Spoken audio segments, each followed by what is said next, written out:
Hello, everybody, and welcome to episode 168 of Optimal Living Advice, the podcast where we take any questions you might have about the many struggles of life and get them answered for you here on the show. I am your host, certified life coach, Greg Audino. Well, everyone, I'm going to tell you now, we have a more serious matter on the table today, and you know what? If you don't like it, with all due respect, I don't know what to tell you. It is so important to constantly encourage conversations about very uncompromising and painful parts of life that are not going anywhere.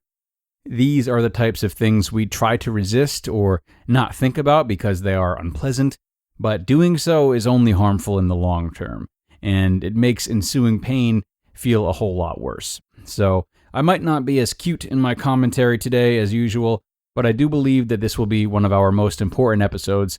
So I hope you all listen through to the end and bear with me. Let's get into it. Sadly, my estranged uncle took his own life recently in a bout of what I assume, given the little I know, to be depression, loneliness, and also physical pain due to health issues. He was only 49 years old and leaves behind 6 children. It has been very difficult on my father because the two had a strained relationship, often going years without speaking to one another. Something he and other family members now regret, despite the cause generally being my uncle's poor choices and self-involved nature. My question for you is, how can my father go about processing the loss without carrying lasting guilt for not being there to help his younger brother cope? It breaks my heart to think this is something that will weigh on him for the rest of his life. All right, and a major thank you for sending this one in. As I said in the intro a moment ago, it is a very serious matter and one that I am more than happy to help you with, and hopefully your dad as well, should he choose to listen to this episode. Now, with that being said, I want to preface by reminding you that this is your father's journey. Not to say that you aren't going through your own journey as well, but even if everything I say sounds good to you, it's anyone's guess what kind of messaging he'll be responsive to based on his values, his opinions on self-growth, and a whole lot more.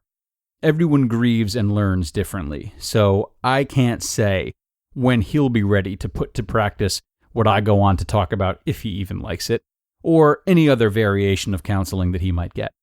So, as far as I can see, and I'm not that well versed in grief counseling specifically, it's going to be imperative for your father to understand the wholeness of his identity.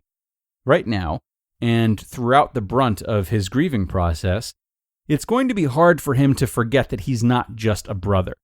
And more importantly, he's not just a brother who had a poor relationship with his own brother who committed suicide. With the death of a loved one comes a lot of feelings of identity change. The futures that we imagined having with them are no longer possible. Perhaps your dad hoped for a future in which he would have reconciled with his brother. The futures we envisioned our loved ones having for themselves are no longer possible. We rethink our treatment of these people, and especially in cases like this, where feelings of guilt could very much be on the table, there is higher risk of summing ourselves up in the light of such things.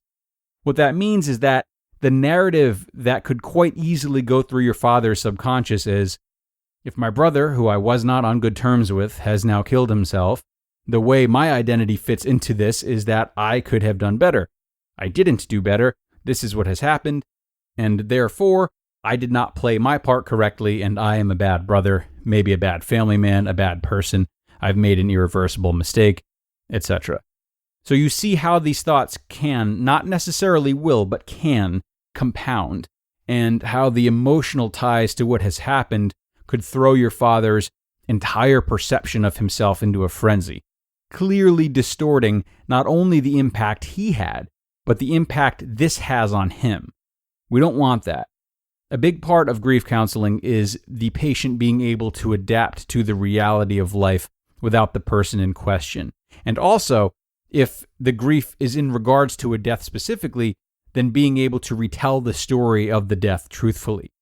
The more your father can appropriately detach himself by realizing that his past behavior is not the sum of his brother's death, nor is his brother's death the sum of your father's behavior going forward, then the more accurately and healthily he'll be able to accomplish these goals of grief counseling, as he'll be freer of any narratives he might be spinning about him even being partially to blame. He'll have to understand that he is not defined by this, not his past behavior, his present feelings, or his future plans.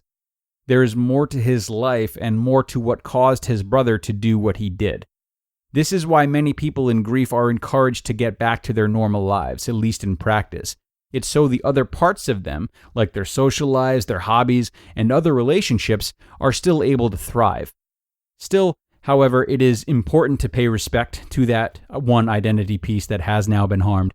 So, what can your father do to repair this broken portion of himself? Well, he can do what any of us can do. He can learn. He can learn to take a proper amount of responsibility for anything that stands to have him put himself too much at fault.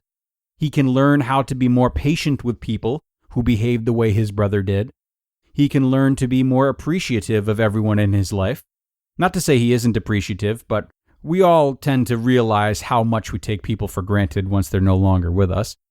And through this learning, hopefully, he will find that his relationship with his brother has not ended entirely, but that it continues to unfold for him in a new way that does bring continual light and gratitude into his life. If your father is able to focus on these types of things he can receive from his brother's death and use them to fuel a better lifestyle, he can more easily realize that living in this way is honoring his brother. And because of that, perhaps having a better relationship with him than he ever did before, even though he's not here anymore. That's a very honest and healthy way to remove guilty feelings. But again, all of this hinges on your father's specific grieving process and timeline. Which leads me to you, asker. Maybe this question is just as much about your dad dealing with his own grief as it is about you dealing with your dad's grief. Your role right now is not to be a superhero. Be patient and supportive of his process. Do not make demands on him unless he happens to be behaving in such a way that is clearly destructive. Do not try to rush him through it if you find that it's making you uncomfortable. Be there for him. Let him know you support him and be an active listener. Through your own example, remind him that he is a beloved family member who is cared for by many and whose efforts don't go unnoticed. That is what's in question for him right now. So let your actions show him that there's no wedge between him and the family he is fortunate enough to still have. Everybody, if there is one piece of advice I would like you to all leave this episode with, it is to actively think about your own death and the death of your loved ones. This is not morbid.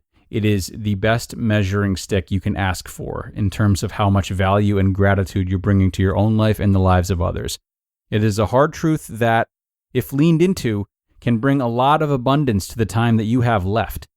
Okay, my friends, I love you all, and I want to support as many of you that are looking for support as I possibly can. So if you have a question that you would like to send in for the show, please do so by emailing us at advice@oldpodcast.com. advice@oldpodcast.com. Send your question there, and we will do whatever we can to help you out on the show and through an email exchange. We are done for today. Thank you for toughing this one out and strengthening the support system of our asker and his father. I'm sure they both appreciate it. I'll talk to you all next time. Take care.